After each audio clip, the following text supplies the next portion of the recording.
Today some pictures of the new Toyota Hypercar GR010 were published, and I would like to have a closer look at this race car because it's significantly different than the street version that we could see back in September 2020.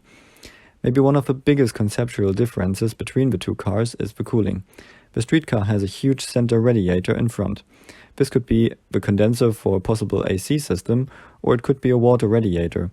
The race car on the other side has the cooling in the side pods. We can see the side pod inlets and the different door shape if we compare both cars. For comfort reasons, the street version has much bigger doors and the race version has the smallest possible openings. The doors on the street version can only be that big because they pulled the side pods further forward to provide enough volume in this area. At the race car, this further backwards sitting side pod is opening up the front axle outlets, and together with the non-existent front radiator, the front downforce level of the race car will be significantly higher than the street version. One thing I found very interesting was the road car is right-hand drive and the race car is left-hand drive. Because Toyota is a Japanese manufacturer and Japanese cars are right-hand drive, it's no surprise to see the road version with the steering wheel on the right. For the race car, they kept their left-hand side driver position like in previous race cars. Race cars are usually left-hand drive because most tracks are driven clockwise, so you have more right turns and you can see these better from a left-hand side seating position.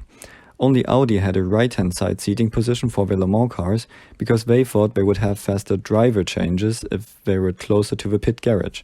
In Le Mans, the garages are on the right-hand side. Right, now back to the Toyota. There is a pretty long and more aggressive splitter with lower sides and a raised center section to avoid stalling under braking. The nose bodywork is completely different. The street version has a thicker leading edge in the center with a big Toyota badge in the middle, and the race version has a straighter leading edge with uniform thickness. Both front bodyworks have upper air outlets, but for different functions. The street version has them for the center radiator, the race version has them for additional downforce. A bit further back we can also see the side pod shape is very different. At the street version, the side pod simply pushes the air outboard like a Formula E car.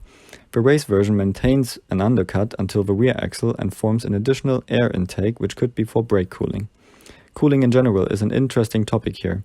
When Toyota presented the first concept car, they also showed the car without bodywork, and we could see a heavily packed cooling package in the side pods either side.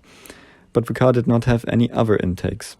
The road version and the race version now have a lot more intakes. We can see these side intakes at the leading edge of the rear wheel arches, and keeping in mind that they are running a V6 biturbo engine, I think this could be for the engine intakes. So the question is, what is the massive newly grown roof scoop for? Usually this place is perfect as engine intake because the air is unobstructed and has high energy, but in this case I think it could be for a center charge air cooler that needed more air and coolers in the side pods were not enough. If we look closely we can see small intakes either side at the rear axle. Maybe these could be for rearward mounted oil coolers. The rear wing is a lot taller than the street version and the end plates look very much like the 2016 Audi R18.